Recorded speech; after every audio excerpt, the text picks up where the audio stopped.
Existe uma figura que aparece nas profecias bíblicas com mais detalhes do que qualquer outro personagem do fim dos tempos. Ele não é um monstro, não tem chifres visíveis, não vem anunciado como vilão. Ele vem como solução, como o líder que o mundo estava esperando, como o homem que finalmente vai trazer paz ao Oriente Médio, como a voz que une nações divididas, religiões em conflito, povos em guerra. E por isso, precisamente por isso, ele vai enganar quase todo o mundo. A Bíblia chama esse personagem por vários nomes: o homem da iniquidade, o filho da perdição, a besta, o príncipe que há de vir, e o nome que ficou mais conhecido através dos séculos, o Anticristo. Daniel o descreveu 600 anos antes de Cristo. Paulo o descreveu em detalhes nas suas cartas. João o descreveu no Apocalipse. Jesus avisou sobre ele em Mateus 24. E os sinais que preparam o cenário para o seu surgimento estão se materializando agora, em tempo real, diante dos nossos olhos. Hoje vamos abrir as Escrituras e entender quem é esse personagem, de onde vem, como vai surgir, e o que você precisa saber para não ser enganado. Antes de qualquer especulação, vamos ao que a Bíblia realmente diz. Daniel 9:26 fala do príncipe que há de vir, um líder que surgirá do povo que destruiu Jerusalém e o templo.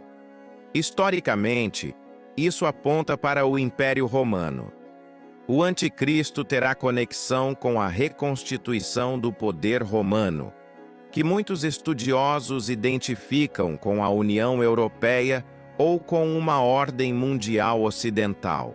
Daniel 11 descreve um rei que agirá como bem lhe parecer, que se exaltará e se engrandecerá acima de todo Deus, e falará coisas espantosas contra o Deus dos deuses.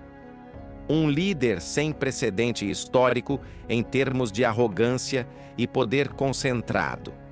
Paulo, em 2 Tessalonicenses 2, descreve o homem da iniquidade, que se opõe e se levanta contra tudo o que se chama Deus, ou é objeto de culto, de modo que se assentará no templo de Deus, proclamando a si mesmo como Deus. Ele vai se sentar no templo de Jerusalém e proclamar ser Deus. Para isso acontecer, o templo precisa existir.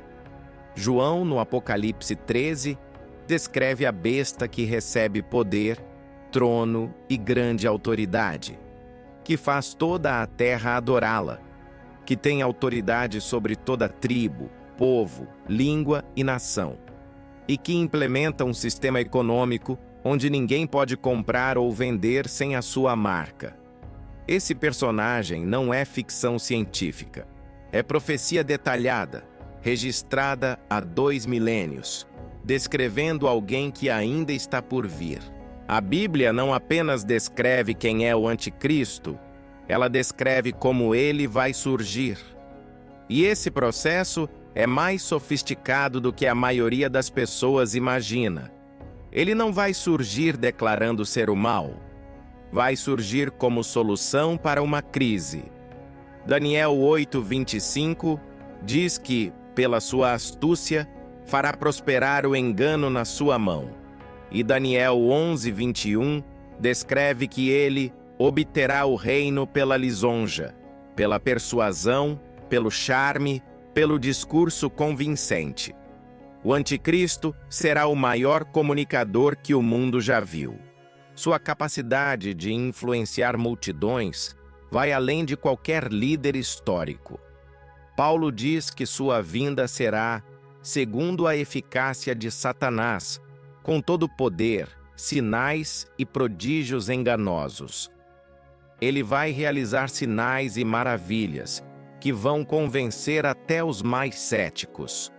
Ele usará seu poder de convencimento para mostrar aos líderes das religiões que a melhor coisa a se fazer será deixar de lado as diferenças para que uma única religião universal seja criada. Guia-me. E Daniel 9:27 revela o momento decisivo de seu surgimento no cenário mundial. Ele firmará uma aliança, um acordo de paz, com Israel por 7 anos. Esse tratado de paz com Israel é o gatilho que inicia a contagem regressiva da 700ª semana de Daniel. O mundo vai aplaudir. As nações vão celebrar. E poucos vão entender o que realmente começou. Para o anticristo surgir, certos elementos precisam estar no lugar. E quando você analisa o mundo hoje, o cenário está se montando em tempo real. O primeiro elemento é Israel como nação. O anticristo faz um tratado com Israel, o que pressupõe que Israel existe como Estado soberano. Isso só se tornou possível em 1948. Por 2000 anos antes disso, essa profecia simplesmente não podia se cumprir. O segundo elemento é o terceiro templo.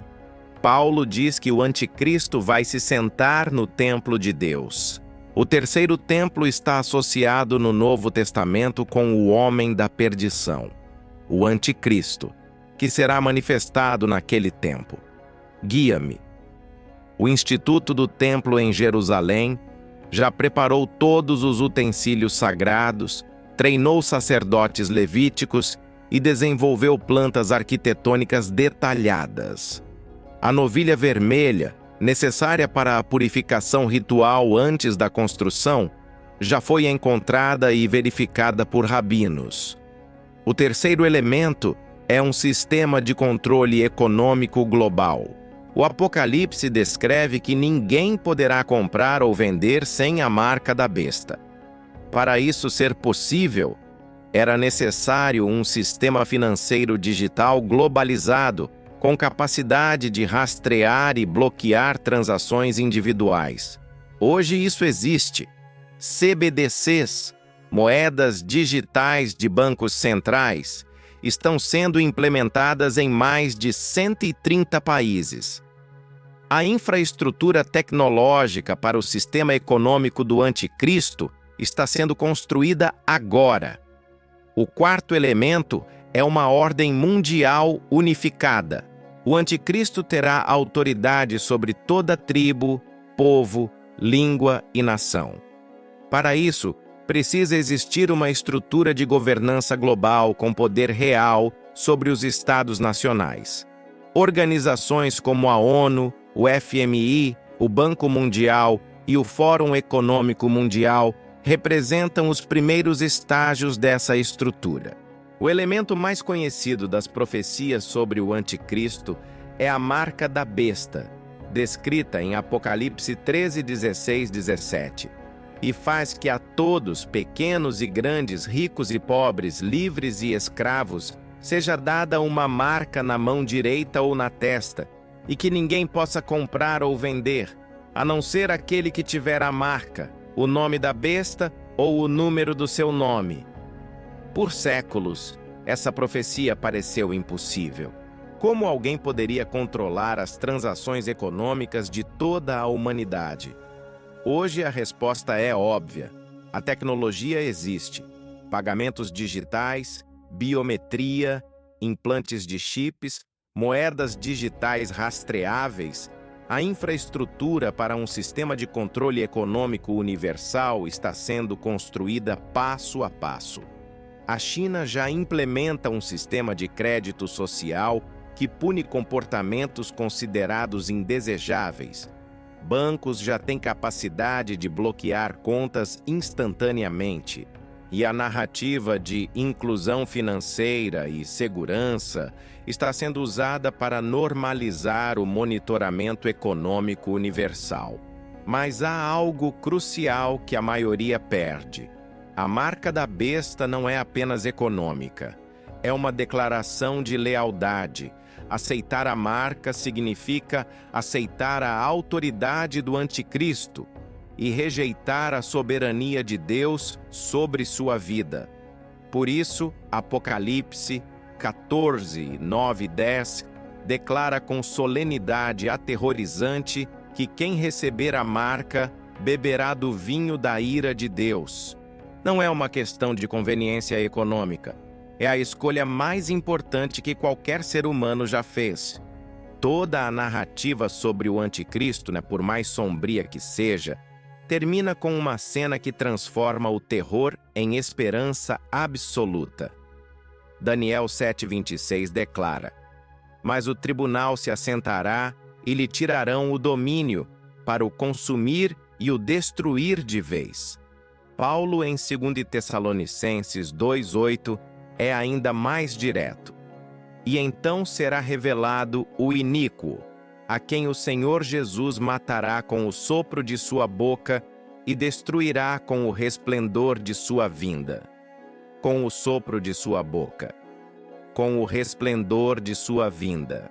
O anticristo, o líder mais poderoso que o mundo já terá visto, com autoridade sobre toda a nação, com o sistema econômico do mundo em suas mãos, com exércitos mobilizados para destruir Israel, será eliminado pela simples presença de Jesus Cristo.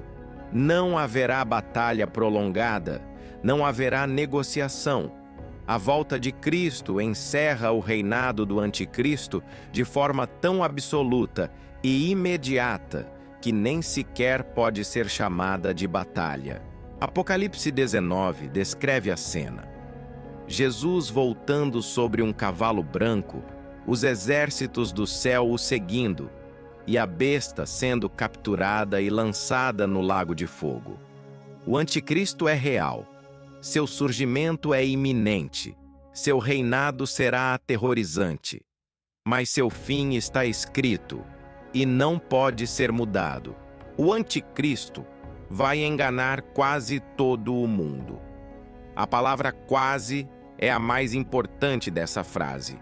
Não todo o mundo, quase todo o mundo.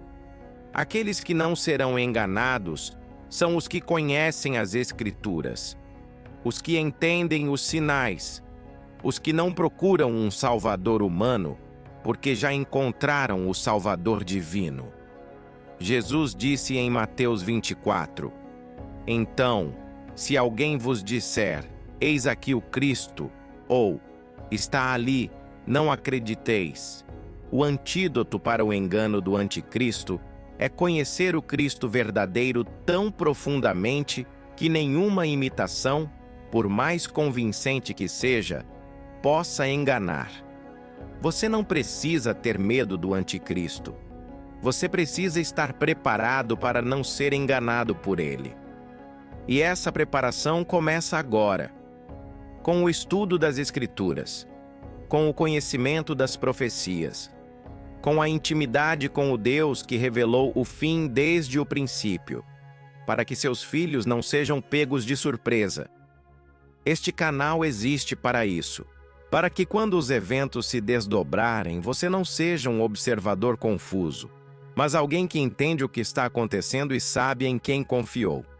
Se inscreva e ative o sino.